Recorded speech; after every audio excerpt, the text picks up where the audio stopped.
Luck.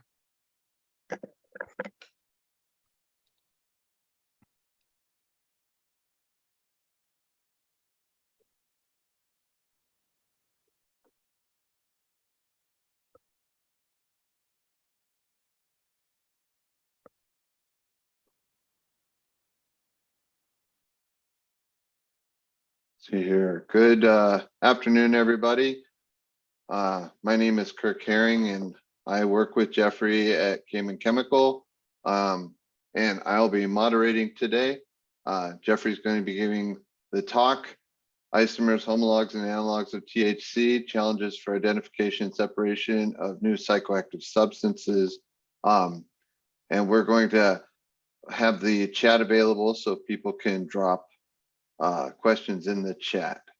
So we'll get started here in another minute or so once we hit the hour.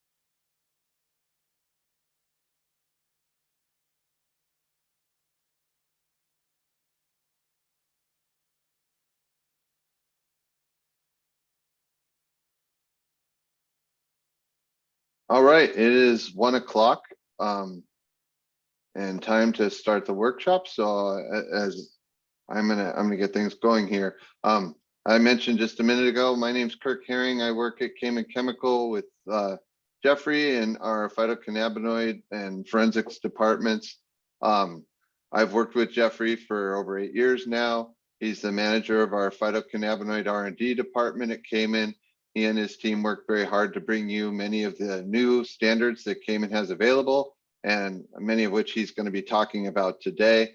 During this workshop, if you have any questions, please drop them in the chat and I'll keep tabs on them. And once Jeffrey wraps up with his talk, then we can address them all individually.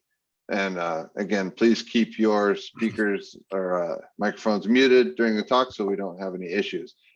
Thanks very much. And I'm going to turn things over now to Jeffrey. All right. Thank you, Kirk. In today's workshop, I'm going to be discussing the isomers, homologs, and analogues of tetrahydrocannabinol. As Kirk said, I'm the manager of our phytocannabinoid R&D group here at Cayman Chemical, and it's really been my pleasure over the past few years to really delve deep into all the structural differences in all of these new products that are appearing from cannabis and derived compounds of cannabis. And so we've got a lot to cover today, and I look forward to showing you kind of what is known about all of these materials. So Cayman is located in Ann Arbor, Michigan. We've got a really large catalog of phytocannabinoid standards that's constantly being added to, in addition to our other novel psychoactive substances that we offer as certified reference materials and analytical standards. So what is a phytocannabinoid? Well, it's a set of structurally distinct compounds that are biosynthetically produced inside the cannabis plant. And starting with the prenylation of olivotolic acid to cannabigerolic acid, or CBGA.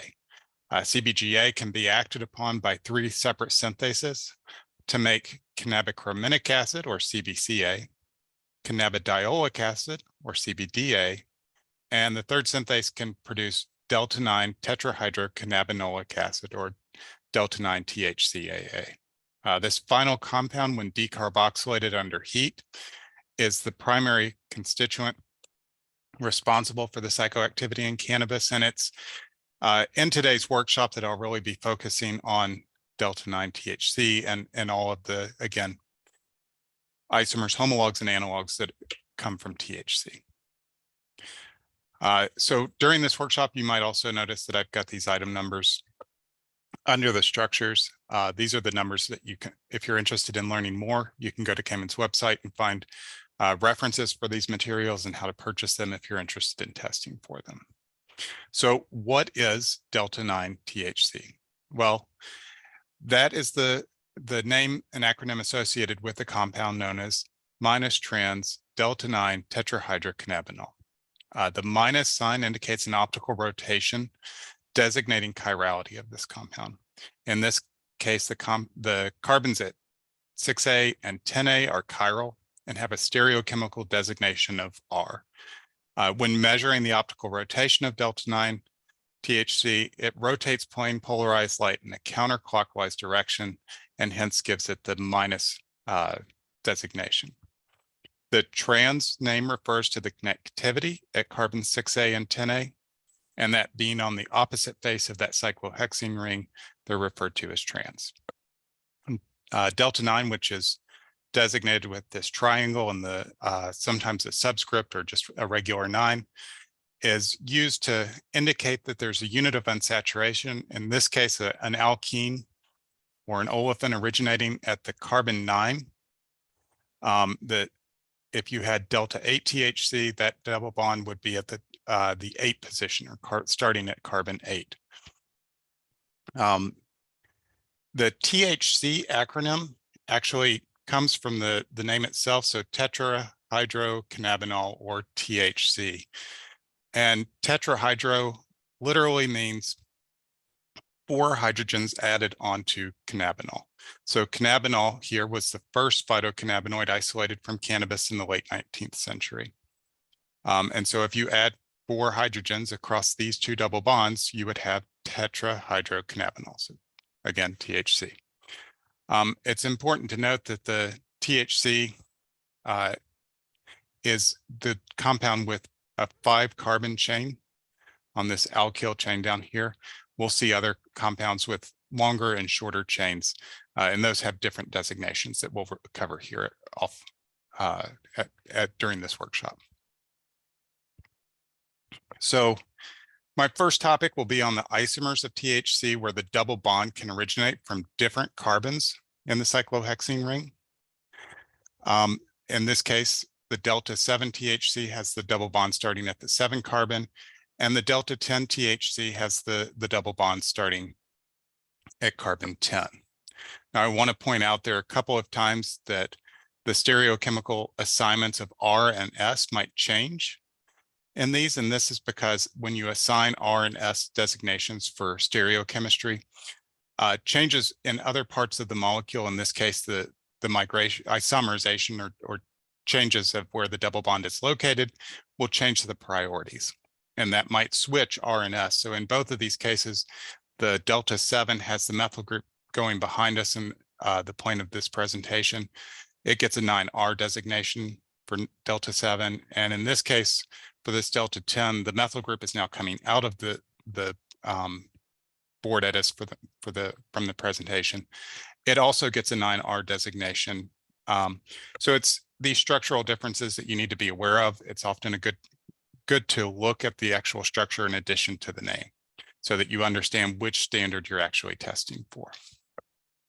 Next, I'm going to talk about homologs, and this is where the alkyl chain is longer or shorter than the 5 carbons of THC.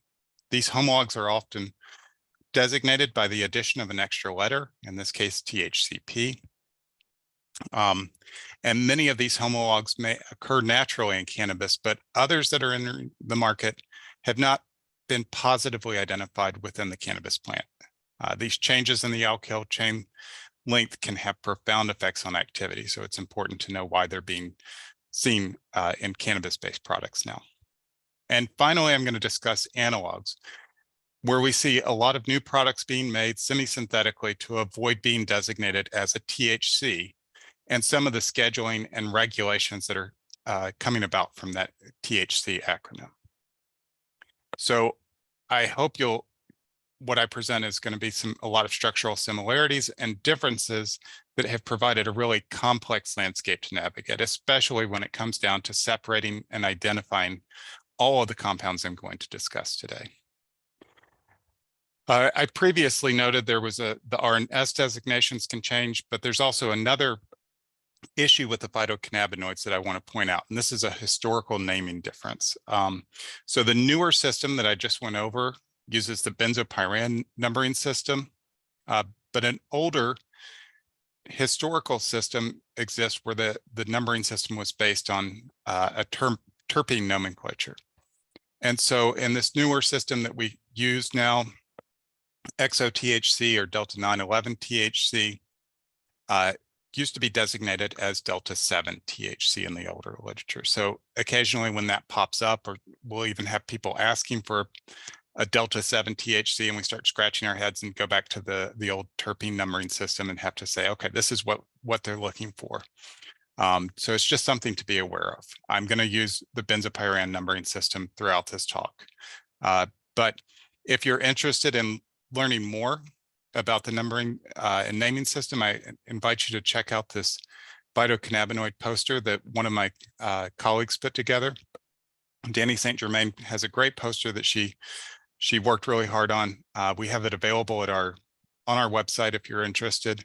It's a great addition to anybody's wall if they're interested in being a phytocannabinoid geek like I am. So additionally, there's a natural products report paper that is an open access. So you can, this paper, I believe it's the critical phytocannabinoid inventory. I always get the name reversed, but it's an essential review to go over for all the structural differences in phytocannabinoids. So many of the compounds I'm going to be discussing today are the result of the 2018 Farm Bill, which removes scheduling on hemp and hemp-derived products. It specifically defined hemp as a cannabis containing less than 0.3 dry weight % delta-9. And by specifying delta-9 THC, the Farm Bill provided loopholes in which these isomers, homologs, and analogs could be introduced to consumers, both where cannabis use is recreational or medicinally legal, and also where the possession still remains illegal.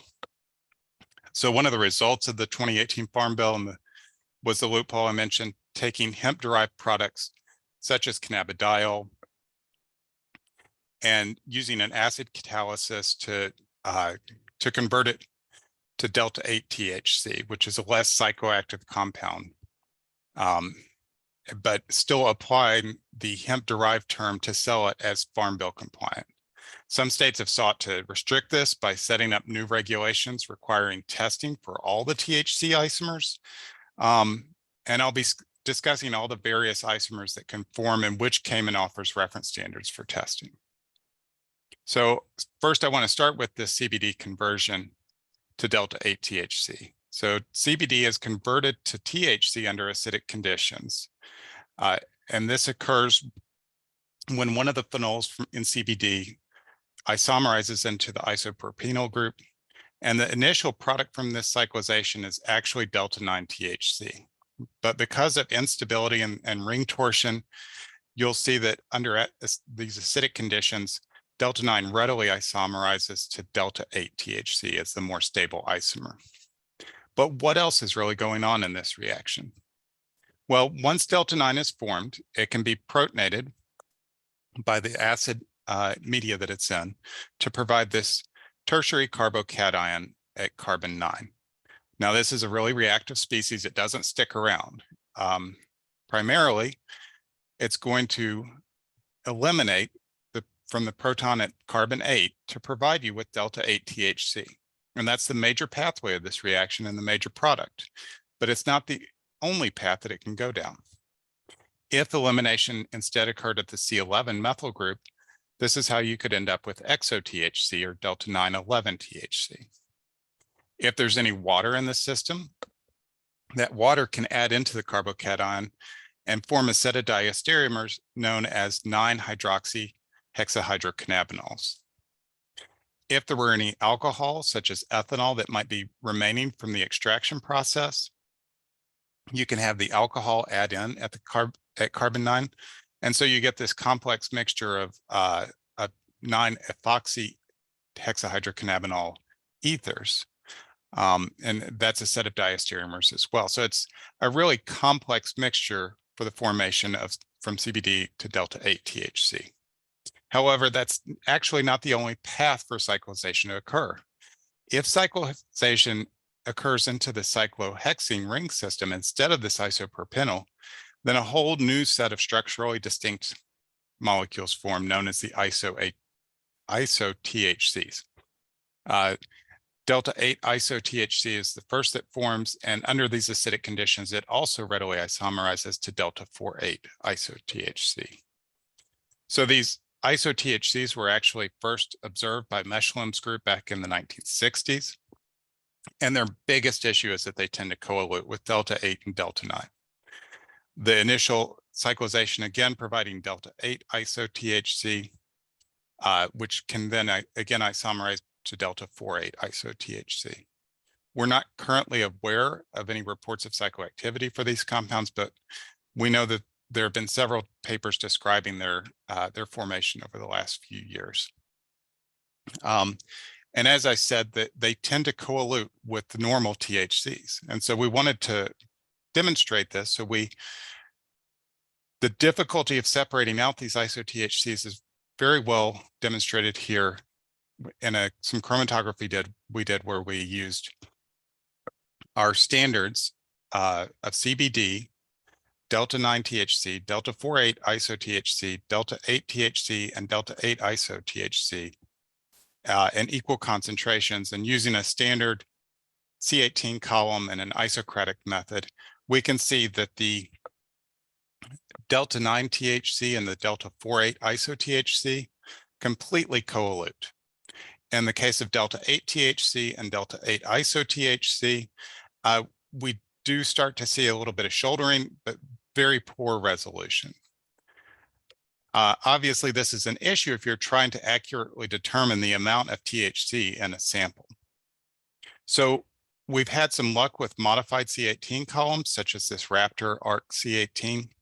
So we ran the same mixture on this Raptor column, and we did start to actually see separation of these compounds. You can start to see that they're separated out into 4 peaks, but we're still not able to get the resolution that we would need for HPLC. And so only by going to a GC method were we able to obtain the resolution to accurately quantitate the delta 8 THC and the delta 9 THC present. These separate very well. The iso-THCs are separated very, very well from the regular THCs. I'd like to personally thank Dr. Richard Sams from KCA Labs for recommending using the GC to separate out these compounds, and also Jean-May Liu from Cayman, who was instrumental in the GC method development. We have an app note which demonstrates all of the chromatography issues for the iso-THCs available on our website for those who are interested. So the other really interesting thing about these iso-THCs is that they are not naturally found in cannabis, and they're only formed during this conversion process of taking CBD to THC. So their presence can actually be used as an indicator of this conversion from CBD. So it's a powerful tool to use to understand where these materials are coming from. So now I'm going to continue to go around the ring and discuss some of the other isomers of THC and where they might be present and forming. So products containing delta 10 THC started appearing a few years ago, again with the Farm Bill introduction. And it's known from literature that delta 9 THC under basic conditions can isomerize to delta 10 THC. This reaction ends up producing 2 diastereomers for delta 10 THC. These are not enantiomers again. The stereochemistry at the C6A position is still the same, and they differ only with the stereochemistry at carbon 9. And because these are diastereomers, they're fully separable using standard chromatography. The literature actually describes these as lacking psychoactivity, but again, they're being marketed as being psychoactive. This could be because they're often in a mixture with other compounds like delta 8. Or it could actually be the result of the fact that these compounds are also very prone to further isomerization during handling. So both delta 10s can readily and stereospecifically isomerize to delta 6A 10As. So the 6A R9S delta 10 THC isomerizes only to the 9S delta 6A 10A THC. Likewise, the 6A R9R delta 10 THC isomerizes only to the 9R delta 6A 10A THC. Now, both 6A 10A THCs are enantiomers of each other, though, and they do require chromatography to be separated. So that's important because when you're testing for these compounds, only the 9S compound has been reported to have psychoactivity, although it's very reduced when compared to delta 9 THC. Early on, when these compounds were first being detected, people were starting to misidentify them as cannabichromene. This was due to similar retention times and the similarity in their UV profile as well, which you can see here. There's some really subtle differences, but those could be easily overlooked when you're analyzing these compounds. So it's important to have verified reference standards available for their identification. We also published an app note on their separation of the delta 10s and the delta 6A 10As with diacell. This required chiral chromatography because, again, the 6A 10A THCs are enantiomers. Even though the delta 10 THCs are diastereomers, you still need chiral chromatography to be able to separate all four. So this app note is again available on Cayman's website if you're interested. So continuing around the ring system as we're going to look at the delta 6A7s. And to date, there's not a known pathway of these arising from CBD or THC. The only synthetic report is from the 1970s and involves a condensation of a modified terpenoid with olivitol.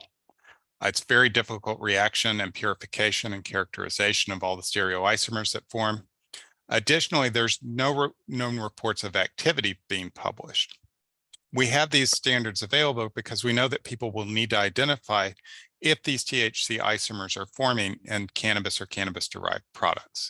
And I look forward to people identifying where they might be present. Similarly, if you look at the delta 7 THCs, these can be accessed from a synthetic fashion from delta 8, albeit a modified delta 8 THC methyl ether. Derivatization of this methyl ether allows you to separate two delta 7 THC diastereomers, and their reported activity resides primarily with the 9S delta 7 THC, with very little psychoactivity reported for the 9R delta 7 THC. So again, these are compounds that are going to be important to be able to identify if they're showing up in any of the cannabis or cannabis-based products. Recently, a publication in the Journal of Natural Products confirmed the presence of cis delta 9 THC in cannabis. This isomer is a result of having both of the carbons at 6A 10A ring juncture on the same side of the cyclohexene ring system. In this case, the cis THC isomer that was identified in cannabis was not as one enantiomer and also not as a racemic or one-to-one mixture, but it actually presents itself as this galemic mixture or an uneven mixture of enantiomers. One of the enantiomers, the minus enantiomer, was found to have a higher CB1, CB2 binding affinity when compared to the plus enantiomer and was characterized as a partial cannabinoid agonist.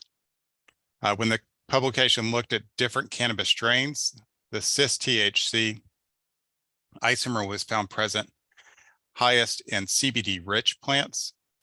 And even in those plants, though, it's still a fairly minor constituent. The trans isomer still is much more favored than the cis isomer of THC. So this cis THC is naturally occurring, and it could further complicate chromatography. Now, given our success with separating out the iso-THCs and THC using GC, we've been working on trying to separate out all of the THC isomers I've been discussing today. Mark Gregerson in our ISO-QC department has attempted to do a separation of the 14 THC isomers I presented after modifying our earlier GC method. And you can see the chromatography. He's had a little bit of success with the separation, but the structural similarities in all of these THC isomers has resulted in still coelution, specifically the cis delta 9 THC, delta 8, and the 6A10As. Also, there's a little bit of coelution with, there's coelution with the 6A7s and the delta 7s as well.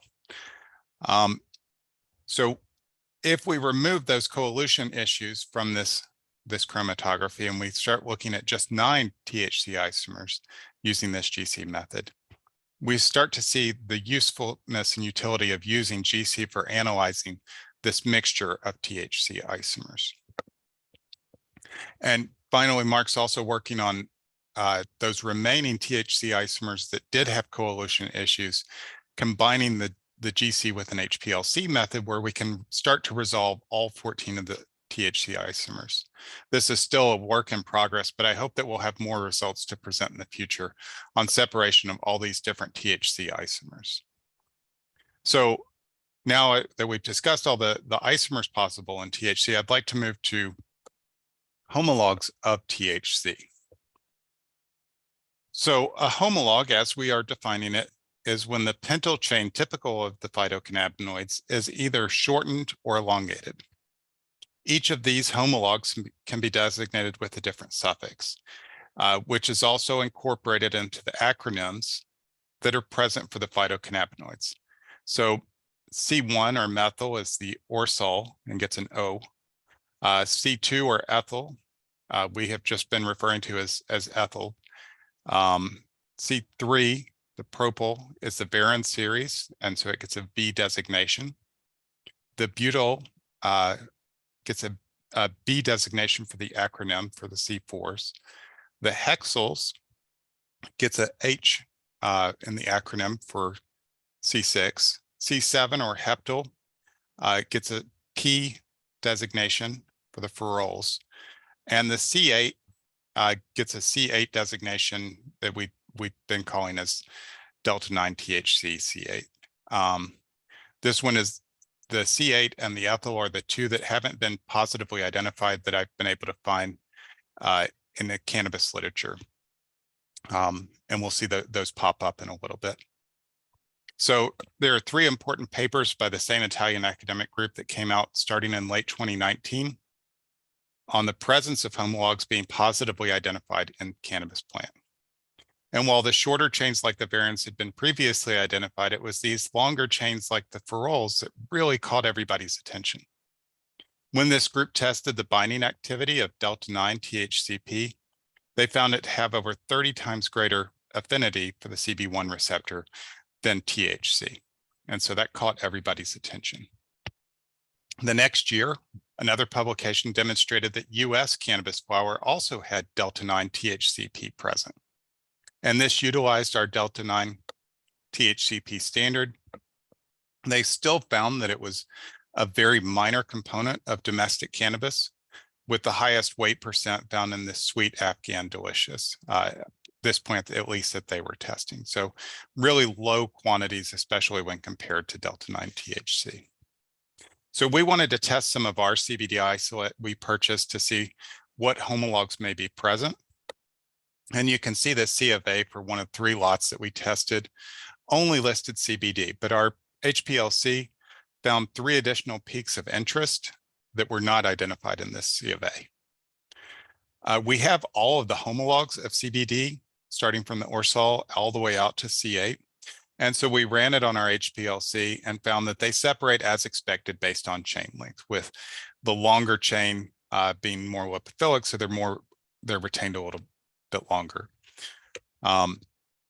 When you overlay our isolate with our CBD homolog chromatography, it shows that these compounds, these unknowns, might correspond to the C1 CBD, which is also known as 01821, the C3, the CBDV, and C4 CBDB.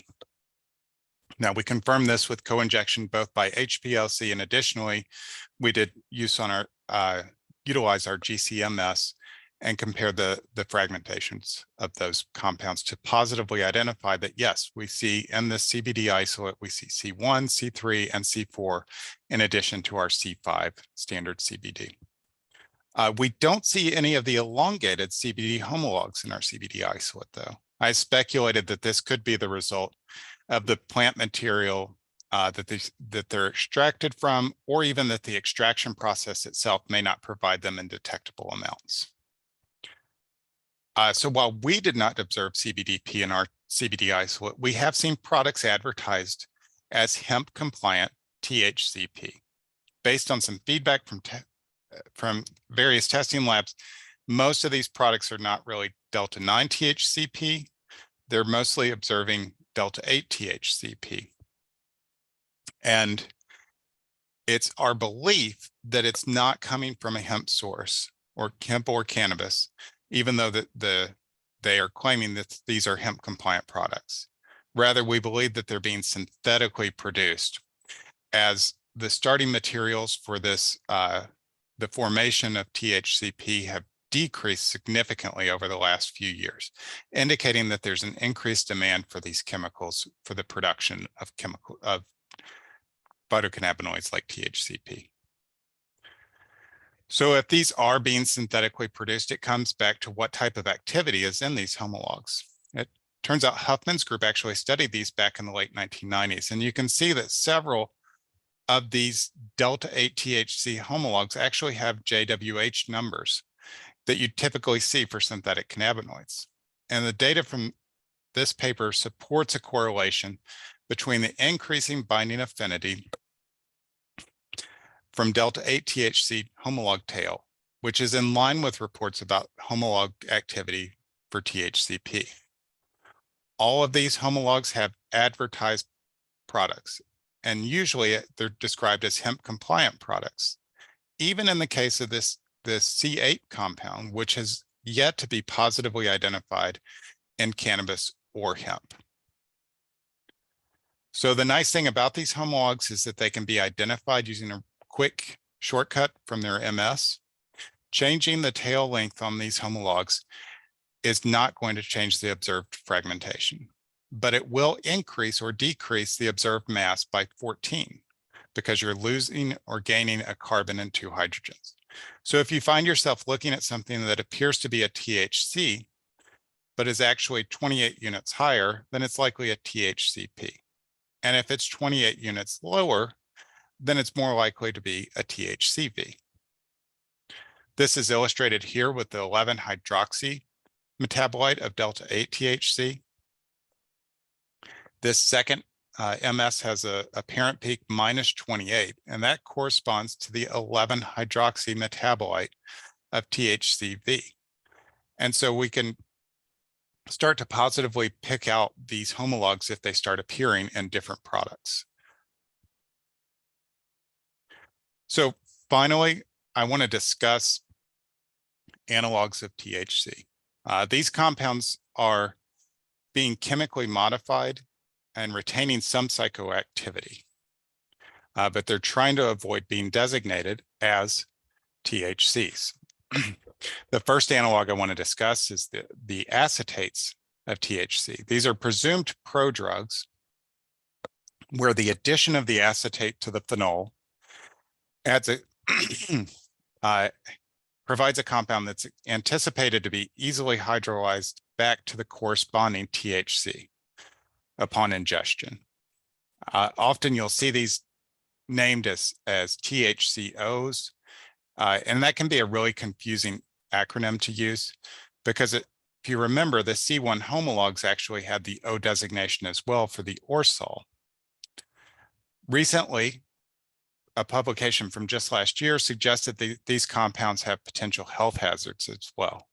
When exposed to vaping conditions, the authors found that the acetates may be cleaved and can produce ketene, and that's a potent alkylating reagent that you really don't want to introduce to lung tissue. It'll be interesting to see, well, it will be of interest to see if this is a long-term health hazard or even a short-term health hazard. We've also seen homologs of acetates being advertised as THCPO, which again, I assume is from the delta 8 isomer. Additional esters have also been advertised, such as these compounds that were given the THCX acronym by their producers. And these new esters, though, however, might not go anywhere due to the recent letter from the DEA.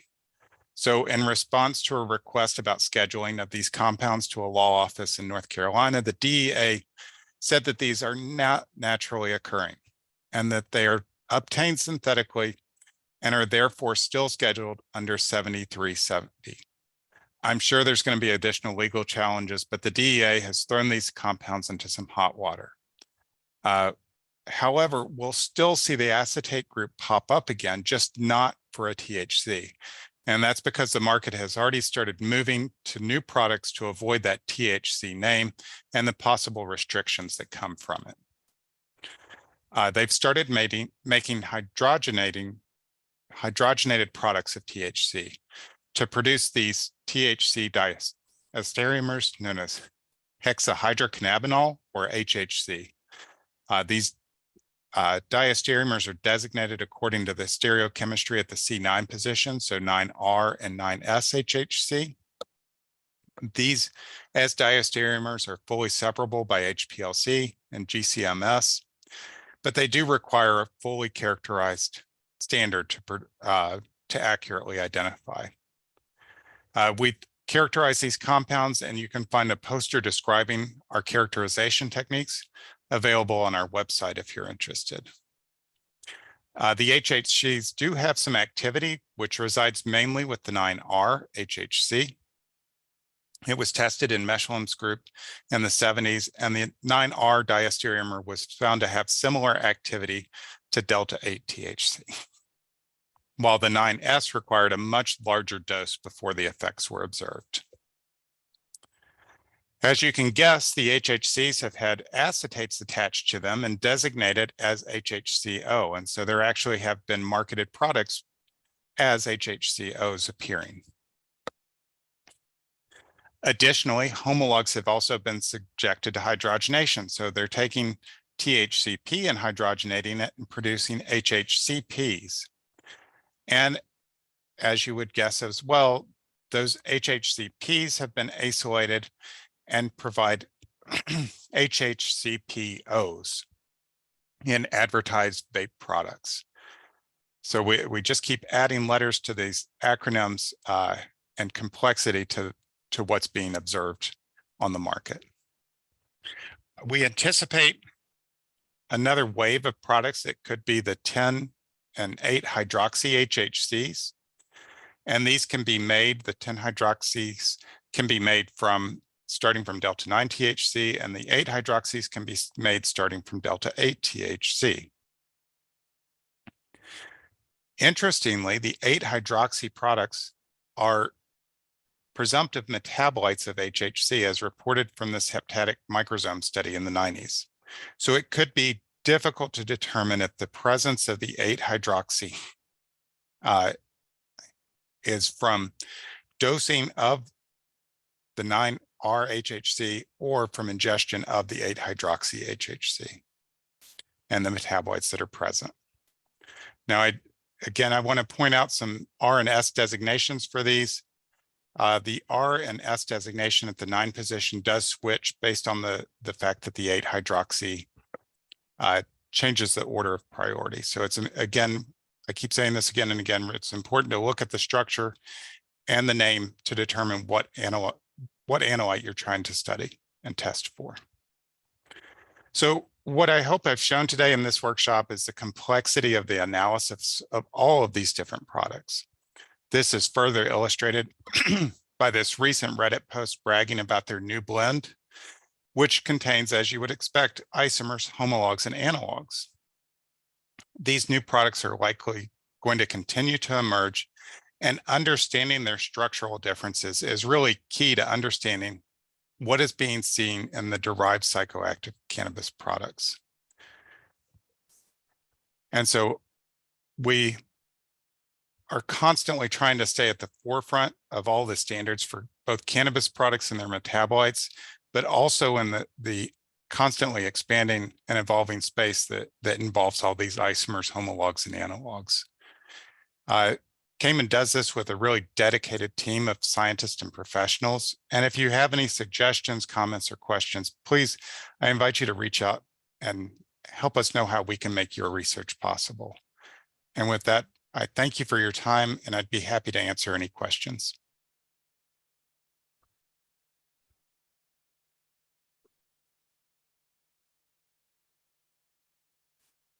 All right. Thank you very much, Jeffrey, for the informative workshop. I'm curious if anyone has any questions. We had one question through the presentation about getting a PDF, and we'll work with the organizers to ensure that we can do that and provide that to you. If anyone has any other questions they'd like, drop it in the chat, and Jeffrey will do his best to give you an informative answer.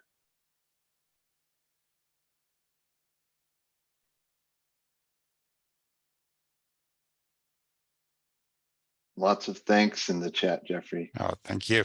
People are pleased. Yes, I like talking about all of these, so I love giving a forum just to discuss all the different aspects of the structures.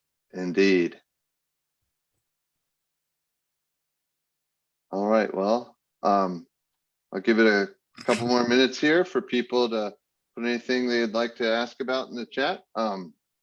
If not, you can always contact us separately, emailing Jeffrey, emailing Cayman, and we're more than happy to address your questions and do our best to come up with a satisfactory answer, and even finding new products that you're interested in.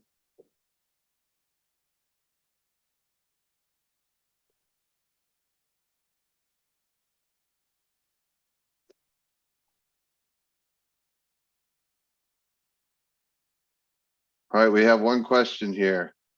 Jeffrey, it's overwhelming the number of compounds. What is the most common analog to see after Delta-9 THC? Oh, that's a hard one. I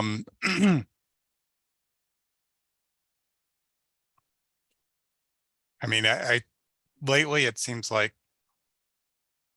the most common is going to be Delta-8 THC after Delta-9. More recently, it seems like the HHCs have really been taking off. While we saw a lot of traction with people advertising and talking about taking THCP, I've seen on message boards more recently a switch to HHC or THCH, so the hexyl homolog. The acetates actually still seem to be very popular. Again, those are kind of in that legal gray zone right now, where I think that they're still being sold, but there's a lot of people backing off either from the health restriction or the health implications or the DEA's letter. So I'm interested to see how long those still have legs.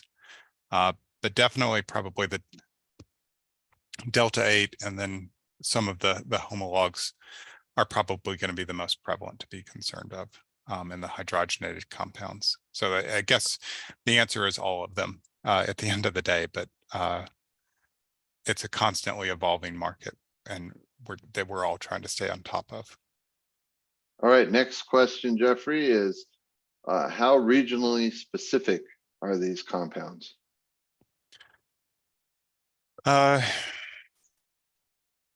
Regionally specific, I think it sometimes depends on the laws and enforcements that are going on. Obviously, some states have a more rigorous checks and balances of regulations to keep track of these. We're seeing them compete with the cannabis market where recreational is allowed. And so, it's I'm not sure that how well I can comment on locality of where they're being seen more or less. Right now, they're all across the US. And we're seeing the hydrogenated compounds both in Europe and here in the US. So And definitely to your point, the Delta 8s are being banned in certain states. correct. So that's definitely going to have an effect. Yes. All right, another question is, do you anticipate that Cayman will be offering a mixture of these compounds in a standard solution form? Is it even possible to make and use for screening for mass spec? We can definitely make them. We're always interested in making new mixes. Some of these do have stability issues. And so we have to be willing to address those stability issues when making mixes of these, and also finding the mix that's right for everybody, because we want to have a mix that's useful for everyone to be able to test the compounds that they're interested in. And that again goes back to the complexity of having so many different compounds available. And so we're always willing to get new suggestions of mixes that people think that they have interest in testing. And I could add to that, obviously separation of these is tricky, as Jeffrey showed in his presentation.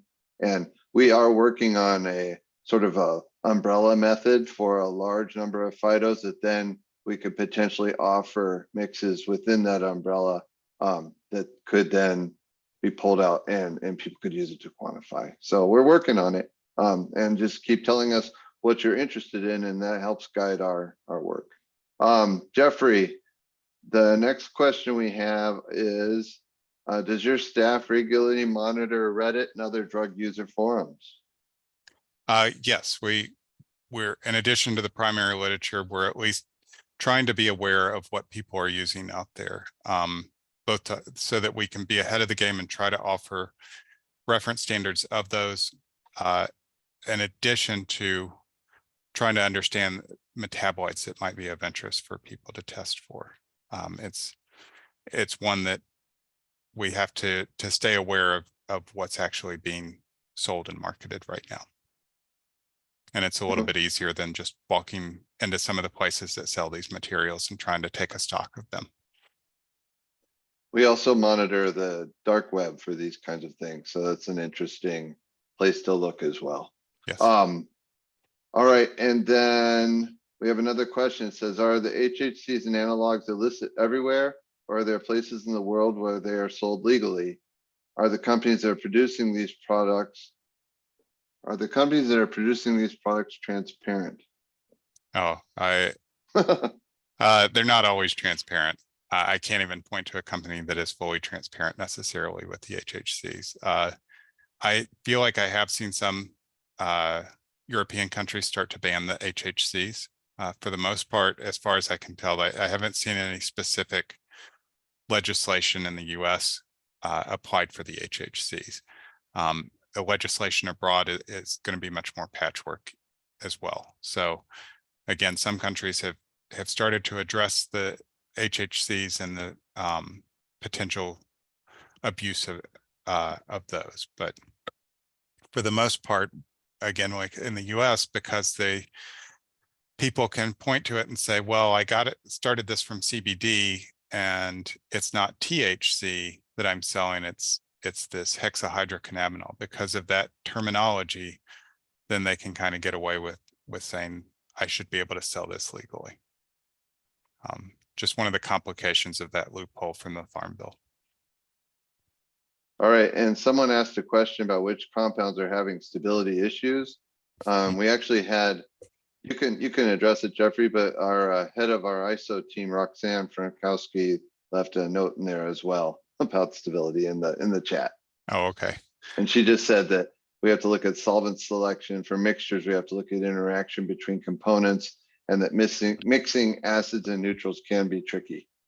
Correct. And we also find, like for the acetates, you obviously can't use a diluent like methanol, because methanol would be prone to cleaving that acetate off of there. They have oxidation issues because the phytocannabinoids and these derived products, a lot of them have that free phenol. They're prone to oxidation. And so, you know, there's issues with solvent, there's issues with oxygen, there can be thermal issues as well. And then there can just be the issues of mixing these all together, and if there's going to be any cross reactivity of those. So it's something that we try to address in our other mixtures and providing those for testing.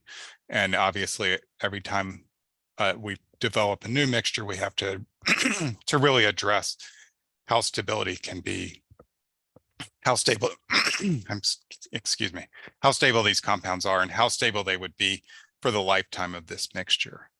It's a complex math that we have to do.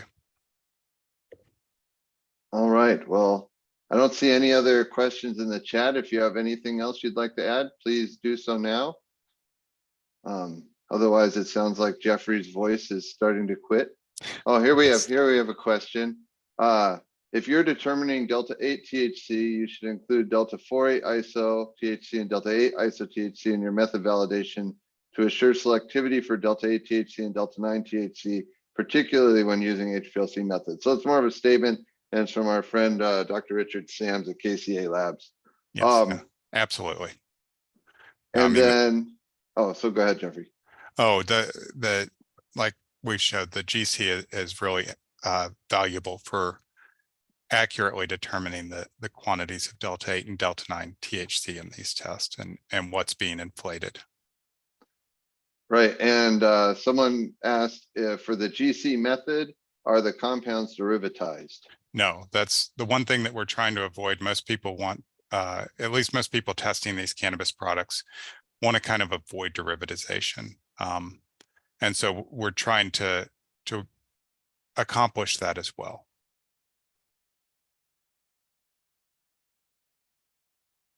All right. I don't see any other new questions in the chat. So please join me in thanking Jeffrey for informative and really great presentation on the phytocannabinoids and their current state and all the things that are out there. We very much appreciate all the work that Jeffrey does at Cayman, and we really, and you know, everyone benefits from having these compounds available. Absolutely.